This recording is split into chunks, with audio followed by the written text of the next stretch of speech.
Conscious Resistance Network and episode 3 of A Man of My Word, a limited series podcast where I'm exploring some of the issues related to my new memoir, which is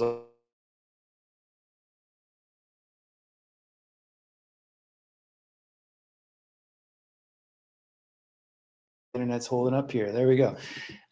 So yeah, this is my limited series podcast. As I said, it's only 6 weeks long, and this is week 3. Each week, we're taking a look at different pieces of some of the topics that I discuss in my book. You can find my new book at amanofmyword.com. Of course, it's available on Barnes & Noble and Ingram Spark, which is the independent publisher I used. And yes, it is available on Amazon and other international retailers like Abe Books. But the best place to go is to amanofmyword.com. And so since I launched the book recently, I decided I wanted to do a podcast that would sort of explore the different issues that I get into in the book. Now, as the title implies, the book, How I Overcame Addiction, Depression, and Mental and Physical Prisons. The book deals with drug addiction. The book deals with homelessness. It deals with my mental struggles related to, thinking I was a sociopath, and to self-harm, cutting, to body image and weight issues as a young man, and to eventually going to prison, getting locked up, and deciding to turn my life around after some back and forth inside the Texas justice, or as I like to call it, the injustice system. And while week 1 and 2 of this podcast focused on first my drug addiction, and then last week specifically on the mental health side, today we're going to be focusing more on the specifics to the injustice system. And we're going to talk about the probation, parole. We're going to talk about my experience just being in prison, being in jail, all those different institutions I went to, dealing with racism, dealing with just all the different kind of dynamics that you do deal with behind the scenes in those institutions, as well as how this is something that has impacted my family's life, and my father being in and out of prison, my uncles, etc. So we're going to talk all about that, guys. That's what today's going to be focused on here on A Man of My Word. If you want to see the previous episodes or listen to the previous episodes, you can go to theconsciousresistance.com and you'll see the post from the last couple episodes. But yeah, without further ado, let's go ahead and get into it. And as with the previous weeks, I'm going to try not to repeat myself. So I'm not really going to be getting into my experiences with drug addiction other than just to reference it where necessary. If you want to know more about that, go back to episode 1. I'm also not going to be talking much about the mental health side of my struggle unless, where necessary. But if you want to learn more about that, go to episode 2. So what I have shared, though, is that I got arrested November 16, 2005 for possession of a controlled substance for drug addiction after being addicted to crystal meth and a number of different drugs over a 2.5-3 year period. And I ultimately was sentenced to a 2-year felony sentence where I was told at 20 years old, going on 21, that if I signed this piece of paper, I would be released over the weekend. I was arrested, I think, on a Wednesday. I signed on Friday, and they told me, okay, go ahead and sign this and you'll be out by Monday. And that whole weekend, I had a weird feeling like something doesn't feel right. Okay, I signed this paperwork. They say I've got felony probation, and I was showing it to some of the other prisoners there and saying, "Hey guys, have you ever seen something like this? The judge made me sign this. She said I've got 2 years felony probation. I have to get out and do all these different meetings." But like I said, something just didn't add up. And ultimately, when I did go back to the judge on Monday, she told me that I was being sentenced to 2 years felony probation and a concurrent prison sentence, which was, I think, illegal and highly unusual for them to both put you on probation and to put you in jail, because typically probation is a something that you're given as a consequence of not going to jail, right? It's like an alternative. Do you want to go to prison? Do you want to go to jail? Or do you want to get out and jump through all the hoops we say, and then you can have your freedom? So I chose, all right, I'll jump through the hoops if that meant I can get out. Unfortunately, I was lied to, and I'm not whining about it now. Everything happened for a reason. And as you will learn if you do read my book, it is really within prison, within that space, not because of the prison system, because these places are not rehabilitative, and they are very much, I think, a waste of time and money. And we're going to get into that when we talk about the drug war. But there are so many intelligent, good people languishing away in these institutions, unfortunately. I met a lot of brilliant minds in there. But what did allow me the space to change was simply being taken away from my circumstances, being around other drug addicts and being in this deeply traumatized emotional state, which was causing me to seek escape, using drugs and alcohol. And so being locked up basically just gave me the container, the space to be distraction free. I couldn't get out. I couldn't go distract myself with sex or with girls or with drugs or with anything, criminal activity, any of the things that I had been doing for the previous 2.5 years before. I had to just sit there and use that time to the most. But again, obviously not everybody who goes to prison turns their life around and becomes a journalist or a better person or gets into meditation and spirituality and prayer. That was something that I had to do on my own. It was a personal choice I made, thankfully, because I had a very strong grandmother, spiritual influence in my life. But that was my first real, fuck up, you could say. Like, I'd been arrested prior to this. In fact, just to give you a little bit of brief history of my experience within jail and everything, prior to me actually getting this felony charge, I was arrested, I want to say May 2003, a couple of months after I turned, or about 6 months after I turned 18. I hadn't been living with my parents. I'd moved out, went to college, and then started getting into drugs and everything, and ended up coming home. And when I came home, one day somebody knocked on my parents' door, and I opened it, and it was a freaking cop. And he said, "Are you Derrick Broze?" I said, "Yeah." And then he basically said that I had a bunch of warrants for my arrest, and he arrested me. And this is because at 16 years old, when I first got my first vehicle, a Camaro, I was not very responsible. And so, I would get a ticket for speeding or a ticket for this, and I just didn't keep up with it. I just never paid attention, or I didn't have the money to do it. So between 16 to 18, I was kind of racking up different tickets. And then eventually, when I became an adult at 18, they became warrants. And so they came and picked me up. And that was like a 24-hour, 48-hour at most stay in the county jail. Was not a fun time, of course. But I also, it was like, whatever, at the time, as I talk about in my book, I kind of sort of saw being locked up and having experience behind jail as sort of a bragging right, almost like, oh, look at me. I'm so cool.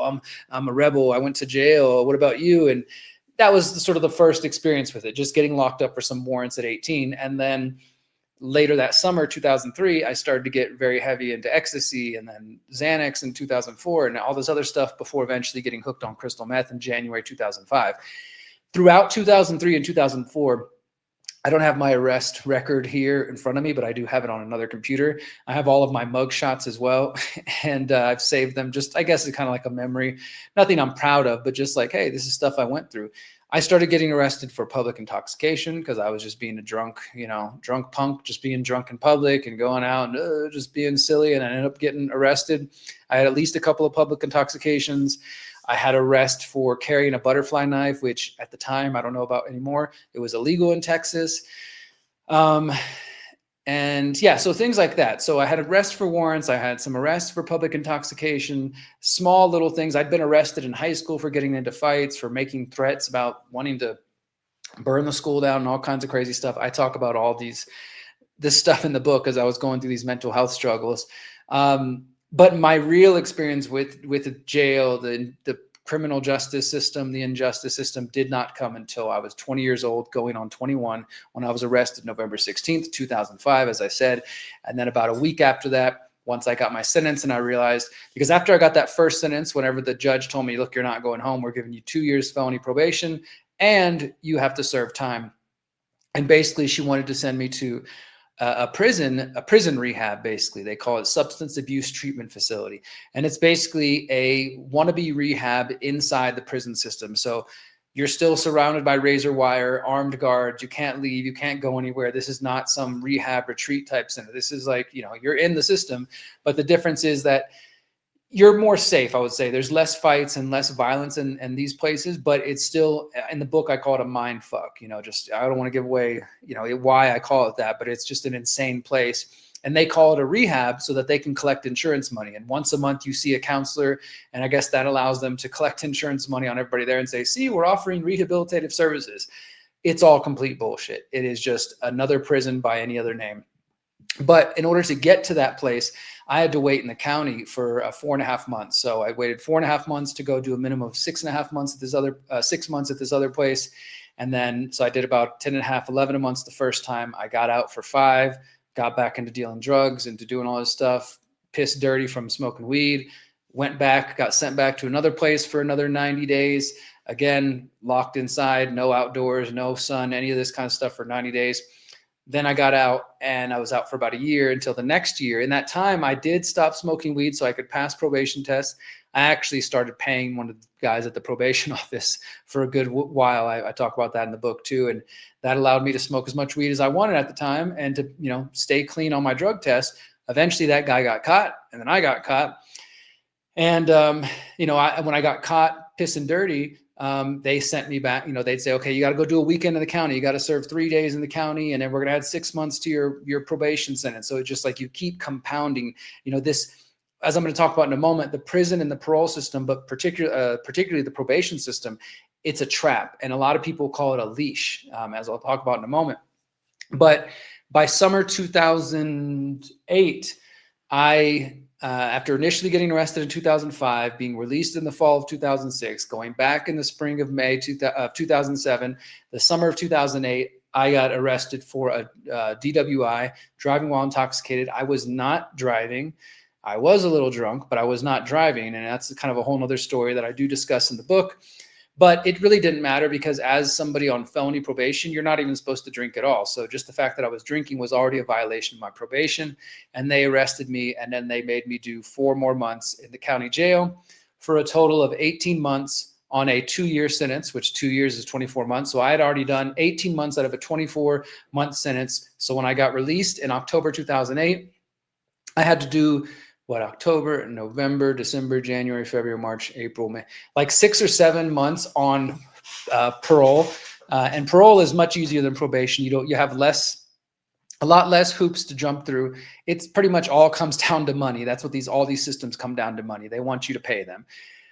So that's kind of my experience, like actually spending time behind bars. And I'm going to talk about the probation and parole in a minute, but I want to go back a moment. And as I said, I have a deep familial history with the jail and prison system. Some of my earliest memories, if not my earliest memory, is visiting my father behind bars in prison for his drug addiction, for his drug crimes. I wasn't, I just remember being a little kid going to prison, asking my mom, like, why is my dad behind these razor wire walls? And how come he has a black eye? And how come we could only see him for 2 hours? And then we'd cry our eyes out, and he'd make promises about being there for birthdays and Christmas. And then he'd get out and he'd show up for a little bit, and then he'd screw up again and get sent back. And so I spent a lot of my young adult life visiting my father in and out of prisons, jails, all that sort of stuff, until eventually my mom got sick of watching her kids have their hearts broken and said, if you guys want to see him, you have to do it on your own. I'm not gonna take you guys there. So I stopped seeing him there. I also grew up with uncles on my mom's family, the Sanchez family, who were drunks, being around them, being drunk, crazy assholes. And they got arrested for, one of them particularly I'm thinking of. They would get arrested for just acting a fool. And my uncle spent time in and out of jail as well. And apparently this goes back, I apparently have a great grandfather who killed himself in prison. Drug use and drug abuse go back at least 2 or 3 generations in the Broze and the Sanchez family. And so it was not a new concept to me of getting locked up. I will say it was a very sad and disappointing in myself feeling that I had when I did get locked up. I often describe it as a kick in the nuts, because that's how it felt. It felt like, oh God, I've been pissed off at this dude, my dad, my whole life for choosing drugs over his family. And here I am now, 20 years old, going on 21, and I'm getting arrested for drugs, and I didn't have any kids at that time, thankfully, but I did have a younger brother, 13 years apart. He was about 7 years old at that time, who looked up to me a lot and who I love and loved dearly. And I felt like, I was disappointing him. I was leaving him behind. And the idea of not being able to see him, not watch him grow up really, really did mess with me for a good while, and so, yeah, I've been in and around prisons and jails because of my father.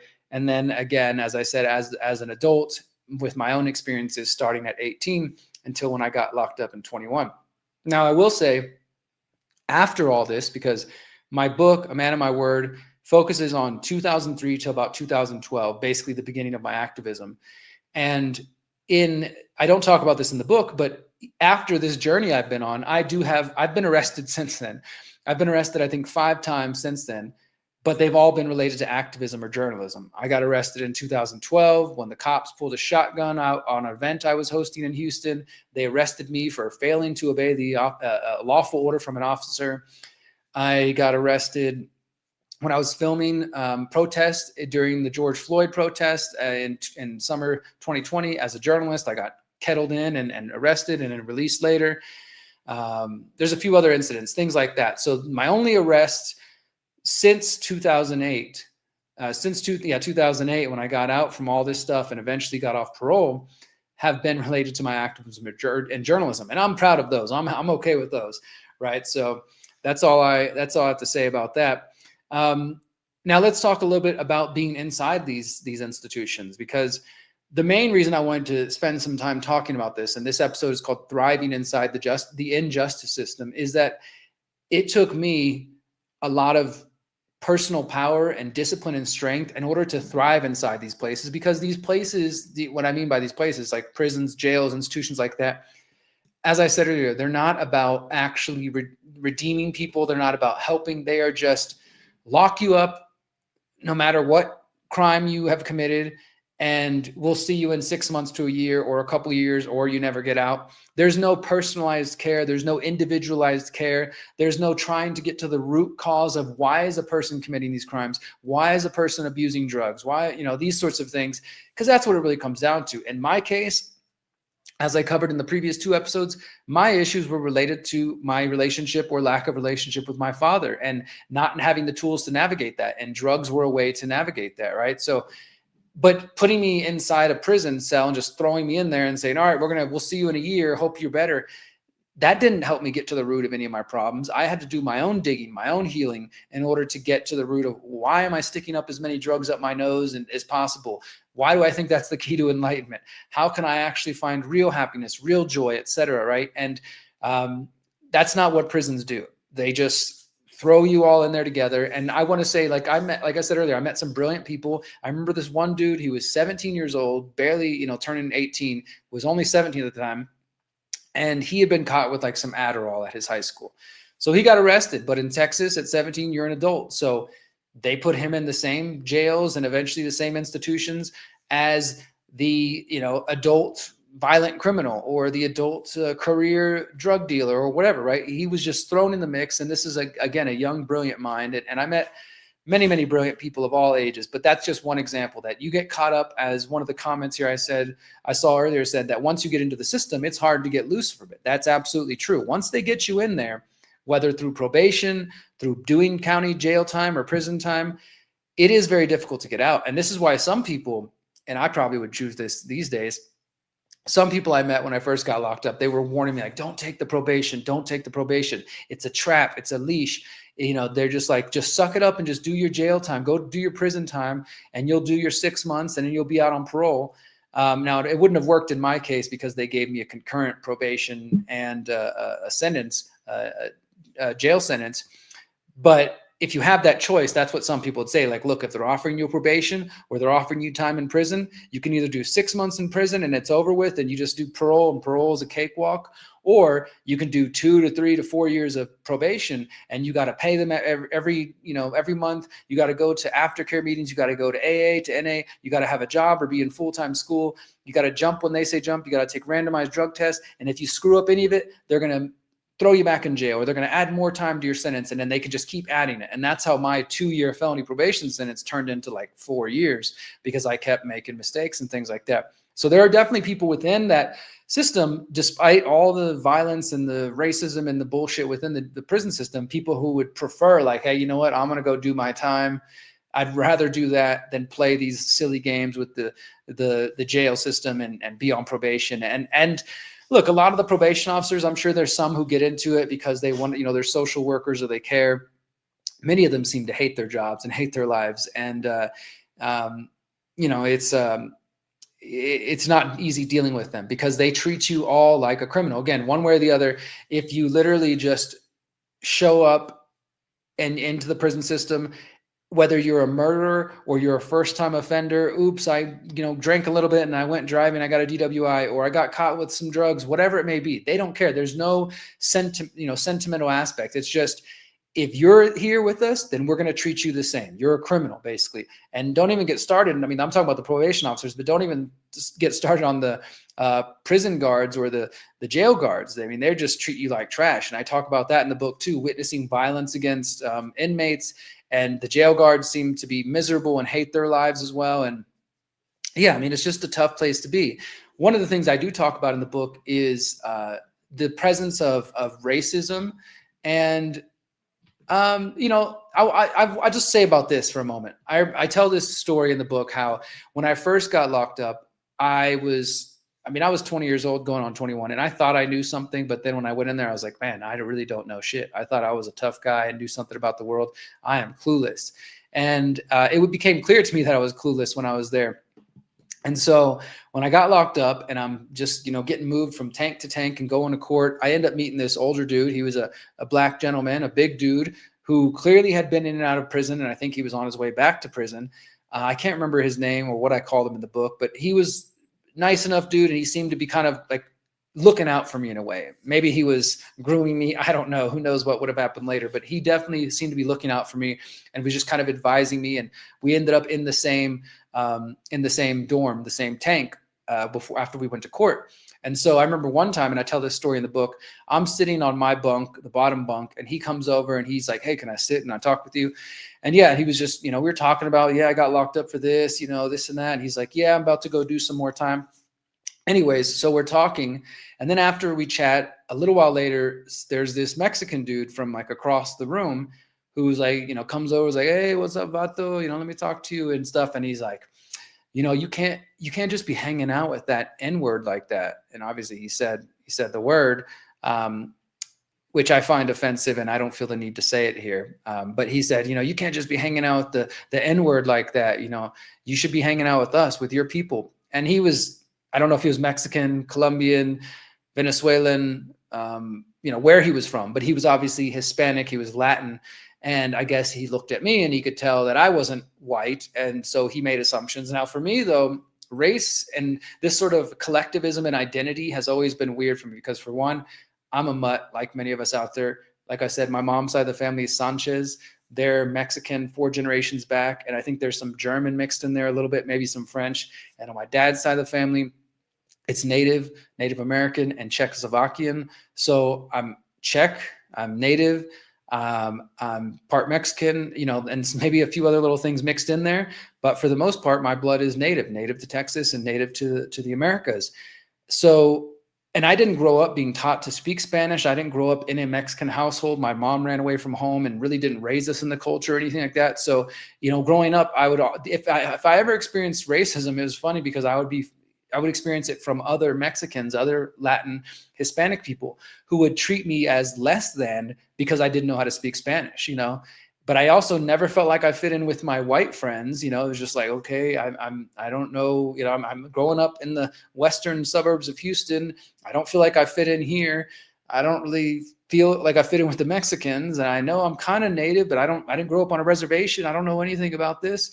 I never felt like I fit in is my point. So then to be in jail on the way to prison and have some guy come up to me like, hey bro, you can't be hanging out with them. You gotta, you should hang out with us. I was just like, I don't even know where I fit in, bro. Like I just told him like something to the effect of, I'm just here to do my time. I'm not here to, join any gangs or to get in any kind of thing. But I was just like, look, I appreciate you, I appreciate you looking out for me. Thank you. I'm just going to do my time and I'm just going to hang out with who I want. And so, yeah, that was an interesting experience. And I saw things like that pop up periodically throughout my time behind bars. And what I think is interesting about that is that in institutions like jail and prison, there's a lot of fear and there's a lot of ego, but there's also ego masking fear. So what I find that is with that fear, people cling to and they attach to what feels familiar and comfortable. And what I mean by that is, hey, you're the same skin color as me. Let's come together. Let's form a gang. Hey, you speak the same language as me. Let's come together. Let's protect ourselves. And part of it is about protection. Like in some of the worst prisons, as you guys, I'm sure know from pop culture, you can get stabbed, you can get killed, you can get beat up. And so a lot of people join gangs, even if it's just for while they're behind bars. I wasn't interested in doing any of that stuff. I kept my nose clean and out of stuff. And it's just like, look, I'm just here to do my time. I don't fit in with everybody or with anybody. I'm just doing me.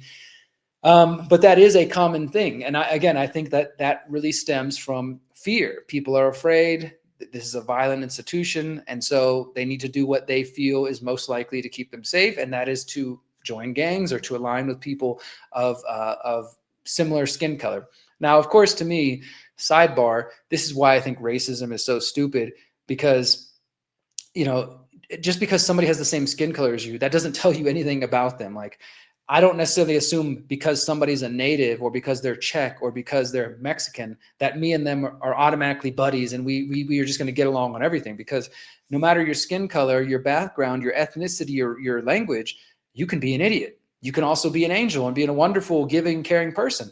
Because these people exist, idiots exist in all races and all backgrounds and all skin colors. So I never really understood this idea of collectivizing and like, look, you're the same skin color as me. Let's hang out. We're buddies. We must be aligned on everything, because it doesn't tell you about the moral character of a person. But I digress. So yeah, so that was kind of, one of the things that came up is, the racism issue popping up here and there, seeing people collectivize each other. I did get into one fight there, but it wasn't a big deal. For the most part, I was able to, as I said, stay out of trouble, keep myself out of getting into too many things.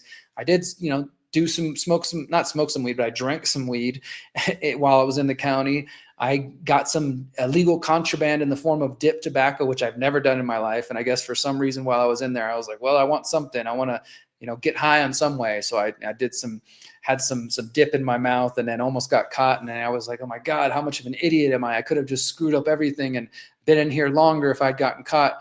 But yeah, so we've talked about how jail and prison has been a part of my family's life, unfortunately, and it was a part of my young life and to getting arrested and becoming a felon, and how racism has been a part of that, how fighting and just the sort of the violence that's within there.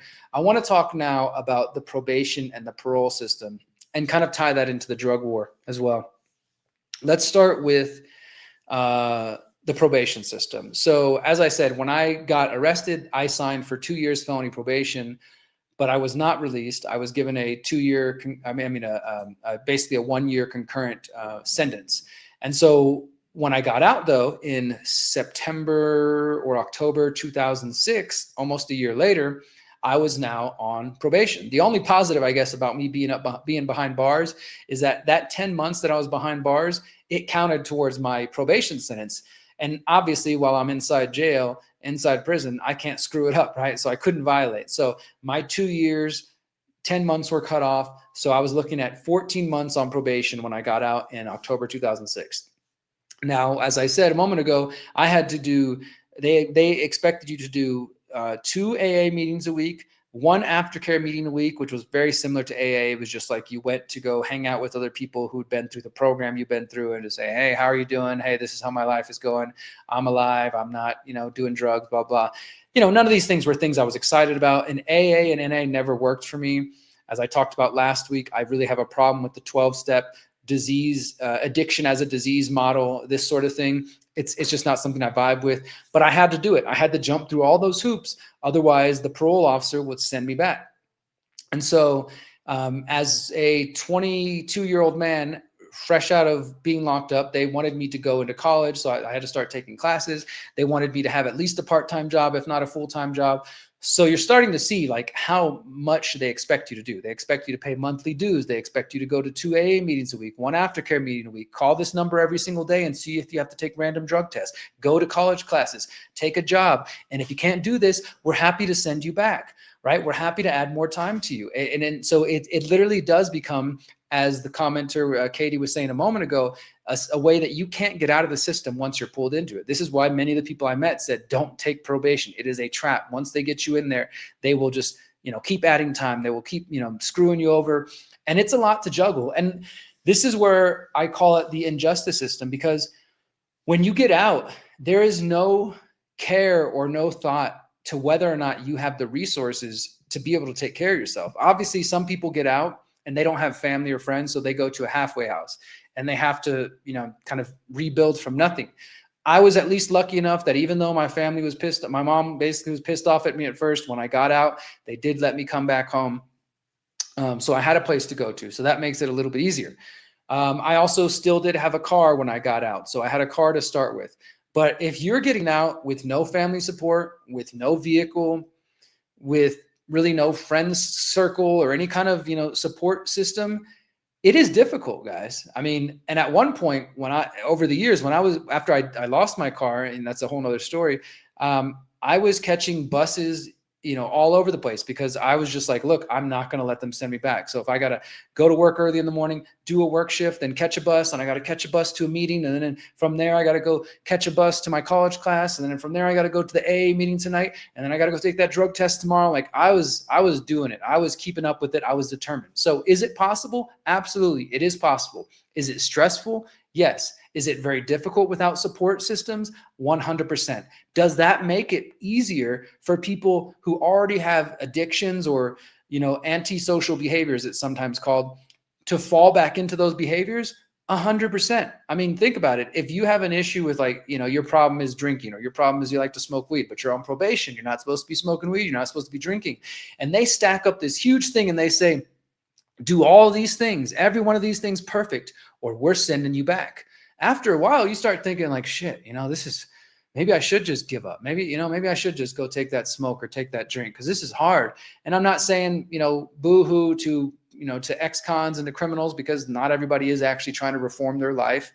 But for people who are genuinely trying to change their lives, like that is a lot to overcome. I mean, it's very difficult. And like I said, if you don't have that support, I mean, it's tough out there. So I met a lot of good friends who went back. As I mentioned earlier, meeting good people, brilliant minds. Some of them figured it out before I did. I did this cycle in and out for 3 years. Some of the people I met were smart enough to figure it out the first time, and they never went back.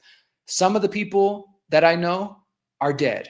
They died of drug overdoses. They never figured it out, including my own father, including 2 very good friends of mine. Others that I know, they're still cycling in and out of that prison system. They're felons now and they're on parole and they go do a crime and they get sent back. That was kind of like my father's story. And then there's the rare few like myself who do actually use that time and that space and that place to turn your life around and actually try to make something of yourself. But this is the thing, because we're talking about probation right now. We're going to talk about parole in a second. Even though I did eventually complete the probation system, even though my 2-year probation went to 3-year probation and 4-year probation, I pretty much only completed because I flunked out. And what I mean by that is I violated 3 times in a row. I violated with the DWI. So I committed another felony crime, even though I wasn't driving. Again, this story is in the book, but I got charged either way. And because of that, they revoked my probation and they said, boom, okay, we are now sentencing you as a felon. And you need to do a few more months. So I had to go do 4 more months. And then I was released October 2008 as a felon. I had what they say, many of us say, you have a bullseye on your back. You have an X on your back. Everybody's going to judge you. You're stigmatized now. You can't get a job over here. You can't get rented over here. And guys, even today, January 2026, 20 years after my arrest in November 2005, the state of Texas still considers me a felon. And if I hadn't created my own life as I have, as an entrepreneur and as a journalist, as an activist, where nobody gives a shit about whether or not I have a felony in order for me to, to write articles for them or do anything like that, people don't come to me and say, okay, Derrick, can I see your record before you, write this article, before you make this documentary? No, they don't. It's just not something that happens. But if I was to go back into the normie world and try to apply for a job, some mainstream job, it would absolutely come up as a felon again. And in fact, before I left Houston to move to Mexico, it was very difficult for me to get rented a place anywhere in the city. I was going to, more and more poor areas, just to be frank, like the 3rd Ward and the 4th Ward and the 5th Ward, which are beautiful areas of town. Most of them are predominantly black and brown people and poor white people, and including felons like myself, because that was literally the only parts of towns where I could get somebody to rent to me. So, and I did sue the state of Texas a couple of years ago because they refused to let me run for mayor because of my felony in 2023. Some of you may have heard about this. And I even tried to get the expunge thing, and basically they denied it. The Board of Pardons and Paroles in the state of Texas denied my request to expunge my charges.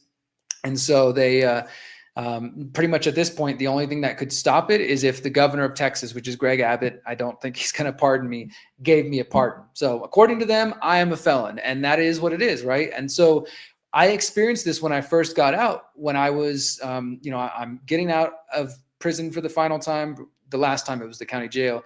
For the final time, I'm now officially a felon. This is October 2008, going into 2009. I was staying in the Heights in Houston, and I was living near a library, and I started going to the library every day, just applying for jobs. I didn't have my own computer. I didn't have any of my own stuff. It was fresh out, and I'm just applying, looking for jobs. I'm going to job fairs. I'm doing all the usual things that felons have to do. They tell you, go try this job fair. They accept felons. Go to this place. And I was just finding nothing. Eventually, I did find some shit job that was like working at a TJ Maxx warehouse, unloading trucks and stocking women's shoes, and it paid shit, and it was only 4 hours a day, a couple of days a week, and I had to take a 2-hour bus to get there and a 2-hour bus to get home. But I was also the happiest I'd been in my life, because this was at that point in my life where I started to kind of open up and was doing a lot of healing and really just waking up spiritually. So even though it was really crappy circumstances, I was doing pretty good. But it was in that place where I first started to experience like being treated differently, being treated as a felon, going in to apply for a job, and then things going well. And then eventually it comes up and they're like, okay, well, do you have any criminal history? And I'm like, yeah, actually I am a felon. And again, some people are like, whoa, felon. Oh, that seems dangerous. Must be violent. Even though my charge was nonviolent, had nothing to do with weapons, domestic abuse, anything like that. And of course, people change. Even if they were violent, crimes or whatever, people change. Isn't going to prison all about rehabilitating yourself and getting a second chance at society? Yeah, that's just the bullshit that people tell themselves. In reality, if you are labeled a felon, you do have a bullseye on your back. You are judged, you are stigmatized, and most people look at you differently. And so most felons I know don't have the luxury that, and I say luxury, but I worked hard to get to where I am. Most of them didn't become entrepreneurs, but a lot of felons do become entrepreneurs. They start their own businesses because they realize, you know what, screw working for somebody else. I'm just going to work for myself since other people don't want to hire me. But when I got out, I was experiencing life as a felon. I was also experiencing life on parole. And now, as I said before, parole is so much easier and chill and quick and just about the money than probation. They don't make you jump through nearly as many hoops, really any hoops, for parole. You just have to go see your parole officer once a month. You might have to take a drug test, but it's very rare, because I think the way they view it is like, you've already done your time. We're just trying to get you out of the system. So unless you really screw up, it's pretty chill. Like, there's not all the hoops. There's rarely a drug test. It's just, as long as you pay your fee every month when you go see your officer, they're pretty much going to leave you alone. And so I got out. I did the parole thing for, I think, 6, 7, 8 months. I worked this shit job, navigating being a felon, navigating like how to talk to people. Eventually, when I did find a better job, I just started to be blunt about it. Like, when I would talk, the job I finally got, the last time I worked for anybody, actually, before I quit working for people and I stopped talking to the IRS and I became my own boss, was in 2011. And it was a cooking job. In my past life, I was a cook. I've cooked at many restaurants. I love to cook. And he was telling me all about this new restaurant he was building, and the criminal history came up, and I said, well, actually, I am a felon. I have I have a felony conviction. And he's like, oh shoot, was it for weed or something? I said, no, it's for crystal meth. I'm just like super blunt. And he's like, whoa, crystal meth. He's like, you're not on that anymore now. I was like, no, dude, it's been years. But look, I can cook anything on your menu. I guarantee you. Show me your menu. I'll cook it all right now. I just need a chance, man. Will you give me a chance? And thankfully, he did give me a chance. Shout out to Juan. Thank you, brother, for all the help all those years ago, because he really did give me a shot, which then later led to other good things in my life. But that was the last job I ever worked, like official job, where I was getting a check and all that sort of things. And eventually, I told him I don't want to get paid by a check anymore. I only want to get it paid cash, because I was starting to wake up, starting to question things. And then eventually said, screw this. I don't need to work for anybody. I'm going to find my own way. But it was difficult doing all this as a felon. And as I said, eventually I became an activist. Eventually journalism started paying very little, $20 an article. But I was like, oh my God, I can get paid to do research and to write. I think this is my life path. And in that journey towards becoming a full-time journalist and activist, I did odd jobs. I started my own business building gardens for people. I was being a cook at art galleries for a friend who knew people in the art community, and she would, I got paid in cash, and I got paid in champagne, things like that. I did all kinds of odd jobs in that process, not only because I was deciding I didn't want to talk to the IRS anymore, but also because I was a felon and I didn't have a lot of options. And so I'm thankful and I'm lucky and grateful that I don't have to worry about that anymore. I don't ever plan to work a day job again where me being a felon in their eyes is ever going to come up. And as I said, it's never come up in the independent media. So it's not a big part of my life anymore, but it is there. It is still technically on my record. If you were to go look me up, you can see all the different arrests I had for drug charges and for intoxication and this and that. And, it doesn't matter to me, though. It doesn't bother me. That is their system. That is their designs. That is what they believe in. It doesn't affect me. It's not who I am. It's not a reflection of who I am today. The other part I want to mention here is the drug war. Obviously, I got arrested for drugs. And I don't think that crystal meth or cocaine really have any redeeming value. So I'm not here to say that those are things that should be celebrated. I clearly did have a drug problem, but I also had a mental health problem. I had a self-worth problem. I had a trauma problem. And the drugs were just the escape. They were just, the self-medication that I was doing on top of all that. So I don't think that, I'm not here to glorify drugs, although technically I do believe that all drugs should be decriminalized, like the Portugal model, not like the Oregon model that has been very dysfunctional, or the San Francisco model. I don't think we should encourage drug use, but I also don't think that people who do have drug problems should be criminalized and just thrown in cages. I think there should be more personalized, individualized treatment for people who want that treatment and want that help, because ultimately it has to come from an internal place. Somebody has to want to, want to change their life. It's not going to happen if you don't want it. But as having been arrested for drugs and for crystal and for weed and stuff like that, I never really thought about myself as definitely not a victim, but as a survivor of the drug war, as some people would say.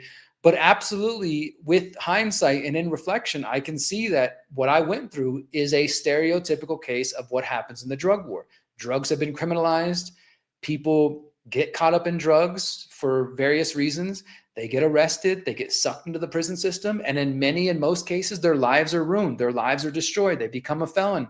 And then some people don't have the strong enough mind and heart and discipline to say, you know what?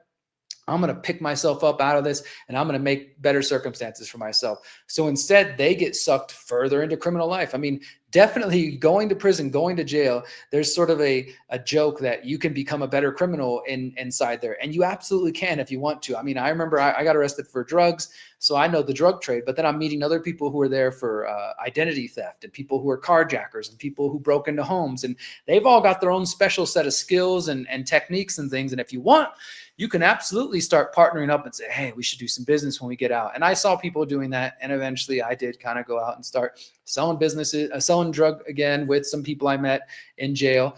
But so there's that whole thing. You can become a better criminal in the drug world in the prison world if you want. It's not the majority who are going to go in there and come out and make their lives better. Their lives are typically ruined. And that is part of being put in there because of the drug war, the criminalization of the drug war. Now, when I got out in October 2008, remember I was talking about going to the library. I was applying for jobs all the time. Well, between 2005, when I got arrested in 2008, in that time, not only had I got sober from crystal meth and from all the crazy drugs I was doing, because if you read my book, guys, at amanofmyword.com, I'm not talking about like I smoked meth once or smoked a little weed. I mean, I was snorting meth and coke. I was taking acid. I was taking Xanax. I was taking ecstasy. I was smoking a lot of weed. I was huffing Freon. I mean, I was doing anything and everything you could put in front of me. So that's what I mean. I'm talking about heavy, hard drug use. When I got through all of that, not only did I get sober, my brain got clear, but when I was locked up in prison and I chose to start doing this healing, started journaling, started meditating, started praying, and I started really healing a lot of my internal trauma. By the time I got out in 2008, this cloud of depression and heaviness had been lifted off me. And so I'm there at the library applying for jobs as a felon. And then I just, I had rediscovered my own intelligence, my own curiosity about the world. And I decided maybe I should check out a book. Maybe I should start reading again. And I found this one book called Cannabis, A History. I don't remember the author, but you can find it out there. It's literally just called Cannabis, A History. And it's not a book that's glorifying cannabis or glorifying drugs or anything like that. And it's also not demonizing them like reefer madness, kind of Reagan drug war propaganda. It was a truly unbiased, honest look at the cultural, sociological, and legal impact of cannabis. And also it looked at the original drug laws in the United States, which the first one was the Harrison Act of 1914, which criminalized cannabis.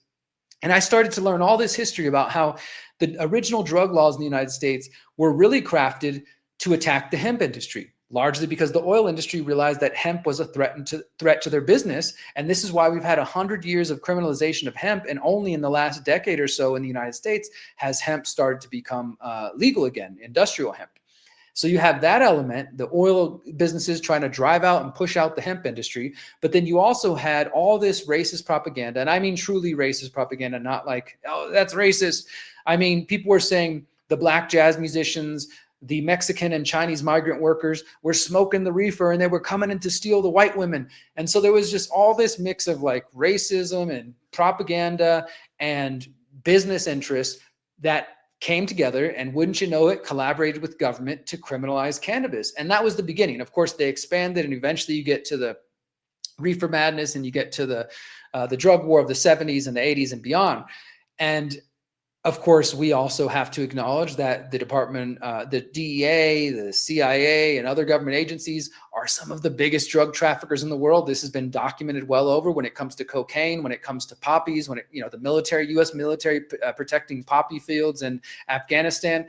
And so all of this was like mind-blowing to me. In fact, that book, Cannabis, A History, was the first book I ever voluntarily took notes on. It wasn't a college assignment. It wasn't a school assignment. I was just like, mind blown, like, holy shit, I'm a couple months out of prison. I'm a felon now. I'm looking for answers. I'm trying to make something better for my life. And then I'm literally just learning like, oh my God, I wasn't taught this in high school. I wasn't taught this in any of my college courses. And that was when the light bulb went off, guys. That was literally the first thing, the drug war and cannabis specifically, that I learned was a lie that I was told growing up. And that's when the light bulb went off. And I thought, maybe there's other things they're lying to me about. And then shortly next year in 2009, that's when I started my activism and then started an activist group in 2010 and on and on and on. And here I am 16 years later. But it's just so synchronous. It's a synchronicity to me to see like how I believe the creator had a plan for me. I got locked up, went through this traumatic experience. I became a felon, but then at the same time, my mind is opening. I'm becoming, I'm rediscovering my intelligence. I'm sober again. And my depression has lifted. And then I find this book that's telling me this whole, alternative view of history of the drug war that I was never presented with. And that really changed my life for me. I mean, that set me on the path that I am right now. And I thought I highly recommend it, guys, if you're curious just about that specific subject, because it's very well done, very well documented. All the data is there and there's no denying it. But that was a big thing. And so, of course, I'm looking like, well, holy shit, I just got out of jail for drugs. And then, of course, later on, I would discover Ron Paul and libertarianism and a lot of my views on like, should people be locked up for using drugs in the first place? What about self-ownership? What about bodily autonomy? Do people have a right to choose what they put in their body, even if I don't agree with it? Because again, I'm not here to glorify drugs or to celebrate them, but I don't think it helps society to just throw away the key and lock people in cages. I think that the United States, being the largest prison nation in the world, has proven that something's not working here.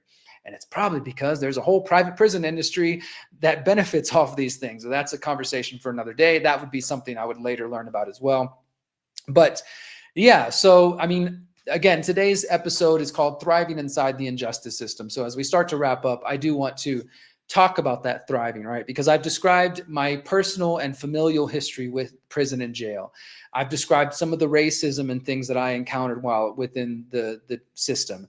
I described the probation and the parole systems and how those are traps and leashes, and they can, while they might be a better alternative to going to a violent prison, they're kind of a trap in their own way.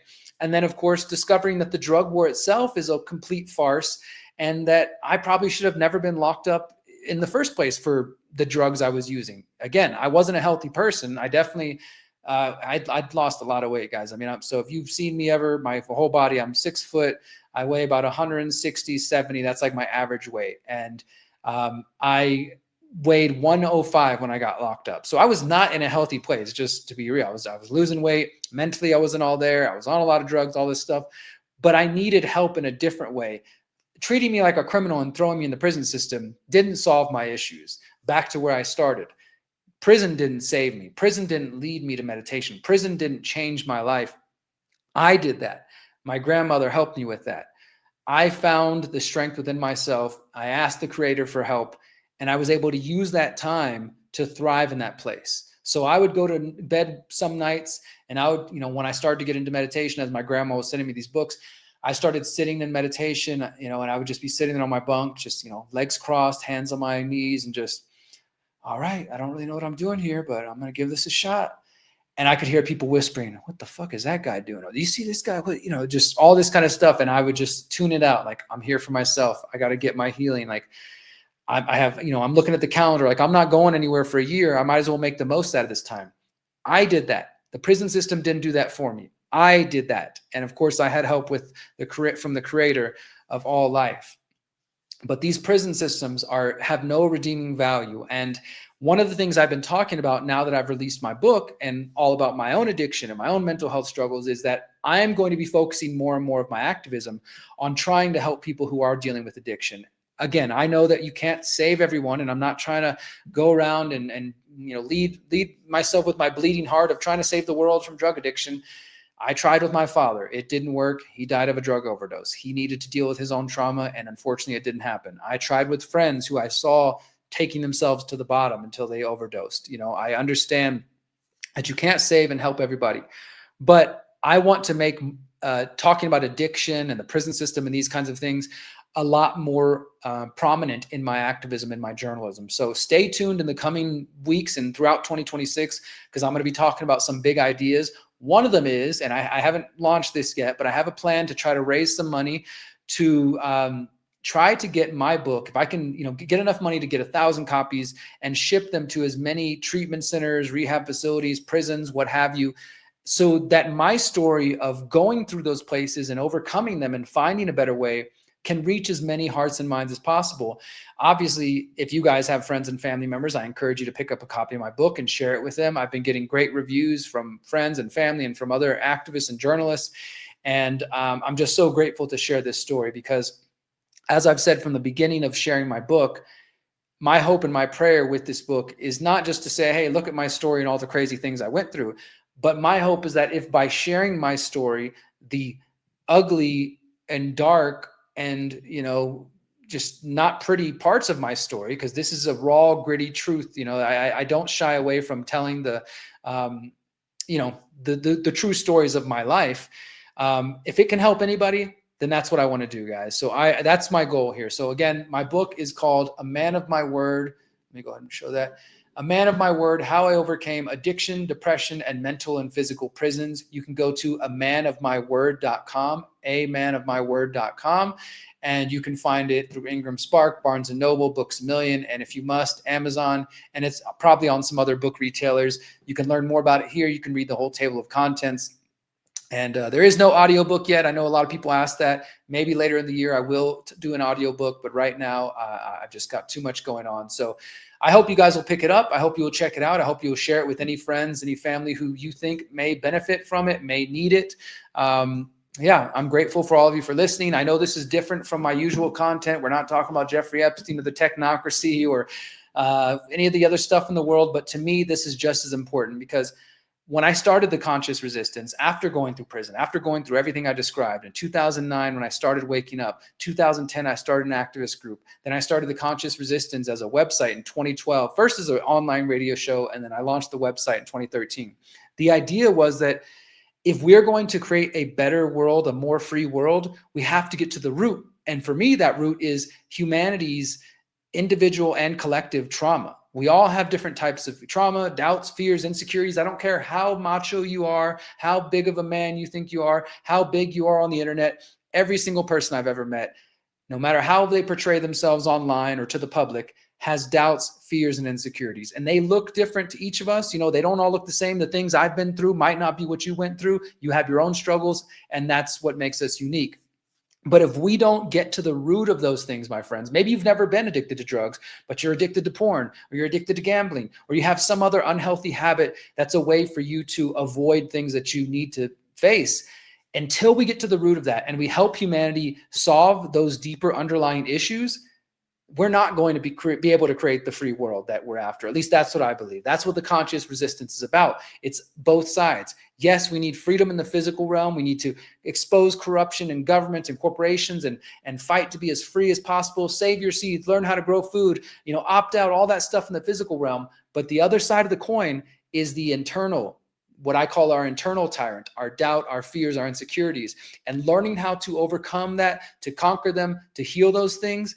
When you bring that together, that's what I call the conscious resistance. So me sharing my journey, my trauma, my path to healing, guys, this is a part of my activism just as much as reporting on journalism and doing the other things that I do love to do. So as I said, in the coming months, you will hear me talk more about this. Stay tuned next week, guys, for the next episode of the podcast. Again, this is a limited series, only 6 weeks. This is week 3. So if you haven't seen the previous episodes, go to theconsciousresistance.com and you can listen to them there. And then stay tuned the next couple of Fridays where I will be releasing the final episodes. And I encourage you to pick up a copy of my book at amanofmyword.com, guys. Until next time, we're going to leave it there. Thank you so much for being here with me. I hope you have a good night. And remember, you are powerful, you are beautiful, and you are free. Peace. Since 2012, the Conscious Resistance Network has been an independent media organization focused on empowering individuals through education, philosophy, health, and community organizing. We work to create a world where corporate and state power do not rule over the lives of free human beings. Our motto is leading by example and helping others in their pursuit of freedom. Visit theconsciousresistance.com to find our articles, documentaries, interviews, podcasts, books, and more. Remember, you are powerful, you are beautiful, and you are free.